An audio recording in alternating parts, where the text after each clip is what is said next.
চট্টগ্রাম শহরের ভিতরে আকর্ষণীয় একটি স্পট রয়েছে, ফটো স্পট।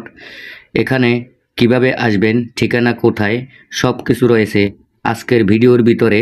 তাই ভিডিওটি না টেনে সম্পূর্ণ দেখতে থাকুন, আশা করি আপনাদের ভালো লাগবে। Welcome to Bangla blog. এটি হচ্ছে চট্টগ্রামের দামপাড়ায় অবস্থিত 3D আর্ট গ্যালারি। এখানে জনপ্রতি 100 টাকার বিনিময়ে আপনারা সুন্দর সুন্দর জায়গায় ভিডিও শ্যুট ফটোশ্যুট করতে পারবেন এবং ভিডিও শ্যুট করতে পারবেন। প্রথমে চট্টগ্রামের যে কোনো স্থান থেকে আপনারা দামপাড়া চলে আসবেন। ওখান থেকে রিক্সা যোগে 10 টাকার বিনিময়ে এই ফটো স্পট গ্যালারিতে চলে আসতে পারবেন। দেখেন, এটি একটি হনুমানের ছবি, কত সুন্দর করে হাসতেছে দেখেন। এই ছবিটা একদম হুবহু অরিজিনাল বাঘ, বেজি এবং সাপে লড়াই করতেছে সেরকম একটি ছবি। দেখেন, এখানে দাঁড়িয়ে কত সুন্দর করে ফটোশ্যুট করা যায়। কত সুন্দর হাসিটা দেখেন। এটি হলো হাতির ছবি এবং এখানে রয়েছে একটি সাপ। দেখেন, দেখে মনে হয় হুবহু সাপ সবল মেরে তাকিয়ে রয়েছে। দেখেন, সাপ ঝুলতেছে মনে হয়।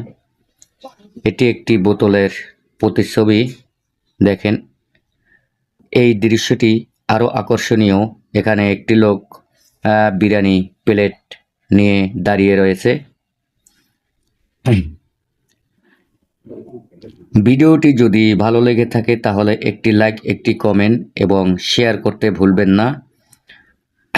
এবং এরকম নিত্য নতুন ভিডিও পেতে চাইলে অবশ্যই আমার ফেসবুক পেজটি ফলো করুন এবং ইউটিউব চ্যানেল থেকে যদি দেখে থাকেন তাহলে অবশ্যই চ্যানেলটি সাবস্ক্রাইব করুন। খুবই আকর্ষণীয় জায়গার স্পট রয়েছে। দেখেন, এই বাঘের দৃশ্যটি দেখতে মনে হয় বাঘটা লাফ দিচ্ছে একদম ভয়ঙ্করভাবে। এটি হলো ডাইনোসরের একটি প্রতিচ্ছবি। এটি একটি মাকড়সার ভাস্কর্য। এটিও বেশ সুন্দর। দেখেন, মাকড়সা। সব থেকে আকর্ষণীয় হচ্ছে এই দৃশ্যটি একদম সিঁড়ি বেয়ে উপরে উঠার মতো একটি রাস্তা রয়েছে এবং মেঘের সাথে মিশে গেছে রাস্তাটি। এখানে আরেকটি রুম রয়েছে। এখানে রয়েছে সুপারম্যান এবং হেভি শক্তিশালী একটি লোক। এখানে রয়েছে ভয়ঙ্কর একটি ভাস্কর্য। দেখেন, এই ভাস্কর্যটি দেখতে খুবই ভয়ঙ্কর লাগতেছে। এখানে রয়েছে ডাইনোসর হা করে তাকিয়ে রয়েছে। এই ভাস্কর্যটির গায়ে থেকে রক্ত ঝরতেছে। এটি হলো আরেকটি আকর্ষণীয় স্পট।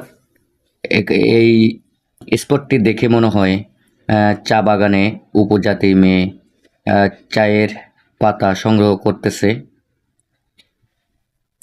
এখানে রয়েছে আলাউদ্দিনের চেরাগ এবং দৈত্য।